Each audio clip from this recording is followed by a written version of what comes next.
వెళ్ళొస్తానన్నావు, జంటై ఒకరి పంటై వెళ్ళావు. కరుణిస్తానన్నావు, వరమిస్తానన్నావు, కరువై మెడకూరివైపోయావు. దేవతలోను ద్రోహం ఉందని తేలిపావు, దీపం కూడా దహిస్తుందని తేల్చావు.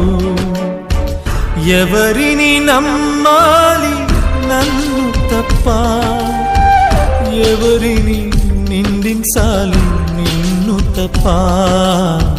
నువ్వంటే ప్రాణమని, నీతోనే లోకమని, నీ తోడే లేకుంటే బ్రతికేది ఎందుకని ఎవరికి చెప్పుకోను.